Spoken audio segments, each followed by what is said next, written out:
Dominik Skutecký je jedným z najvýznamnejších umelcov v slovenských dejinách.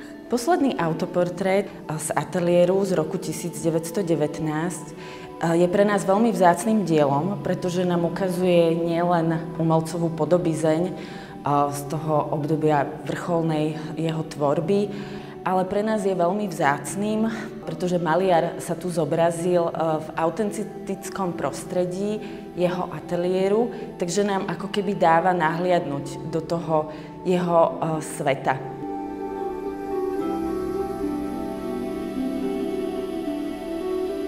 Ateliér bol dlhoročne uchovávaný rodinou umelca, jeho potomkami až do obdobia druhej svetovej vojny, kedy vlastne bol ateliér, ako aj celá vila, doslova vyplienený a v podstate sa stratila jednak umelcová pozostalosť, ale aj celý ten rodinný majetok, celé vybavenie vily, takže nám sa vlastne zachovalo len útržkovito na naozaj niekoľkých obrazoch z tohto prostredia umelcovho ateliéru.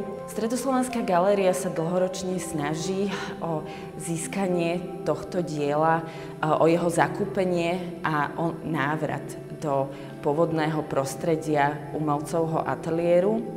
Na tento účel sme získali už viacero príspevkov.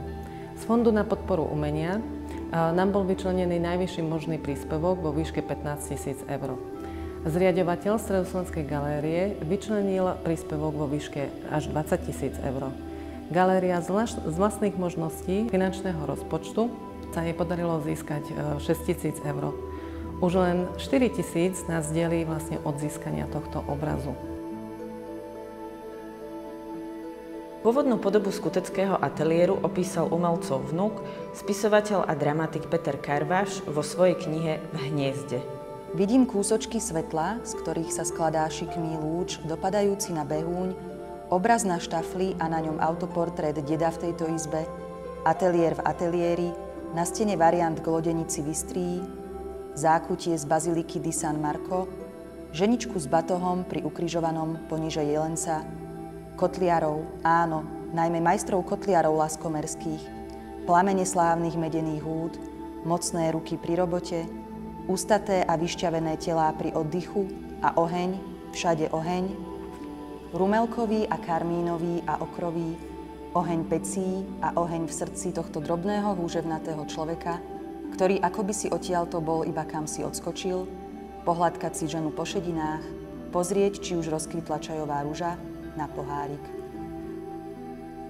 Ikonické dielo maliara Dominika Skuteckého Trh v Banskej Bystrici je umelcovým najznámejším obrazom. Zaujímavosťou je, že maliar ho pred vyše 100 rokmi daroval na charitatívnu zbierku na výstavbu Mestskej nemocnice v Banskej Bystrici a dnes sa Stredoslovenská galéria snaží zase zbierkou získať ďalší umelcov obraz. Podporte aktuálnu zbierku na nákup Skuteckého posledného autoportrétu v ateliéri z roku 1919, aby v budúcnosti mohli zase vaši potomkovia obdivovať umelcovú jedinečnú podobizeň ako ikonický galerijný exponát aj vďaka vám. Ďakujeme.